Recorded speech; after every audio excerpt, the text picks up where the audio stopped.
আমাদের দেশে এই ক্ষেত্রে আমাদের স্বাভাবিকভাবেই আমাদের দেশের মধ্যে আমাদের সম্পদ বলতে বড় সম্পদ হচ্ছে আমাদের কর্মক্ষম জনগোষ্ঠী পৃথিবীর মধ্যে সবচেয়ে বেশি।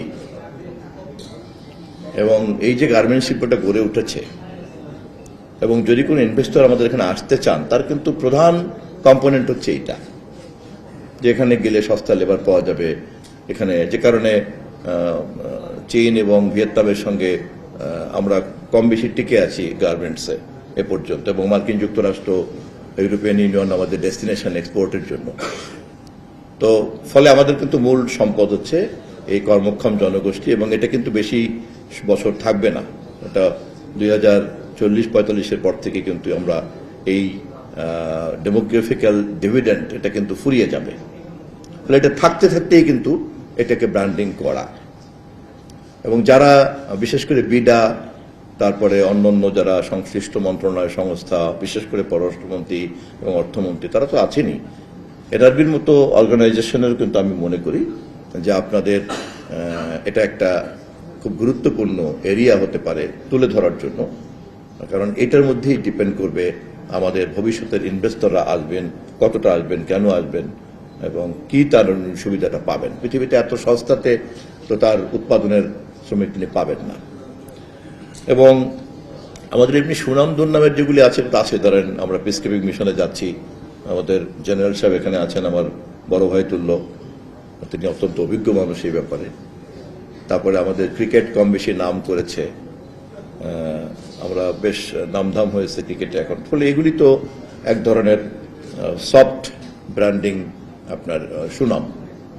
কিন্তু যেটা থেকে সরাসরি পাওয়া যেতে পারে এবং একজন ইনভেস্টরের অথবা একজন ওভারসিজ অথরিটির মনে হতে পারে যে না, তাকে আমার লেনদেন করা উচিত, তাকে আমার ইনভেস্টমেন্ট দেওয়া উচিত, তাকে আমার গ্রান্ট দেওয়া উচিত, তাকে আমার লোন দেওয়া উচিত, তার সঙ্গে আমার পার্টনারশিপ করা উচিত, সেই সব জায়গায় কিন্তু আমাদের এই ক্ষেত্রে আমাদের তো ধরেন গার্মেন্টসের এক্সপোর্ট আর ধরেন রেমিটেন্সের টাকা, এই দুটোই কিন্তু বৈদেশিক মুদ্রা অর্জনের আপনার উৎস।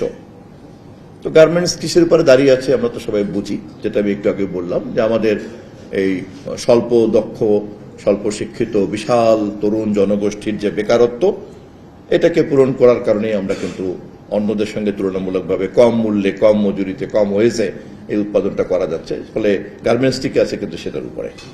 কেউ যদি প্রতিযোগিতাতে চলে আসে কখনো কোনো দেশ, সাথে সাথে কিন্তু এখানে ধস নামবে। অথবা ক্রেতা যারা, তারা যদি কোনো কারণে মনে করেন যে না, ক্রেতাটা এখান থেকে কিনবেন না, এমনকি কোনো রাজনৈতিক কারণেও কিন্তু মনে করতে পারেন যে ঠিক আছে, আমি বাংলাদেশ থেকে কিনবো, আমি বেশি টাকায় চীন থেকে নেব, আমি বেশি টাকায় ভিয়েতনাম থেকে নেব, ফিলিপাইন থেকে নেব, চট করে কিন্তু আমার এখানে যে প্রায় 40 বিলিয়নের মতো আমি ইনকাম করি এক্সপোর্টে, এটা কিন্তু তখন ধস নেমে যাবে। আবার অপরদিকে রেমিটেন্সের মধ্যপ্রাচ্যের যুদ্ধের সংকট যদি খুব দীর্ঘায়িত হয় এবং এখানে আমাদের যে ডায়াসপোরা আছে, যে দেখা যায় যে তারা রিক্রুটমেন্ট বন্ধ করে দেয়, এই ধরনের যে কাজে তারা যায়, সেই কাজের জন্য তারা লোক নিতে বন্ধ করে শুরু করলো। অলরেডি মোহাম্মদ বিন সালমান তো একটা পলিসির দিকে এগোচ্ছেন, যত কম সংখ্যক লোক বাইরের থেকে নেওয়া যায়। ফলে সেখানে কিন্তু এটা ঝুঁকির মধ্যে আমরা আছি। ফলে আমাদের বৈদেশিক মুদ্রার উৎস কিন্তু দুটোই খুব টলটলায়মান, এবং সেন্টার ফর এনআরবির মতো অর্গানাইজেশনের উচিত যে সরকারকে চোখে আঙিল দিয়ে এটা দেখানো, জনগণের মধ্যে সচেতনতা তৈরি করা, এবং এর সমাধানের জায়গাটা কোথায় কোথায় আছে আপনাদের রিসার্চ অ্যান্ড ডেভেলপমেন্টের মাধ্যমে সেটাকেও তুলে ধরা উচিত, এবং আপনাদের একঝাঁক এক্সপার্টিসকেও কিন্তু এনগেজ করা উচিত এটার সঙ্গে।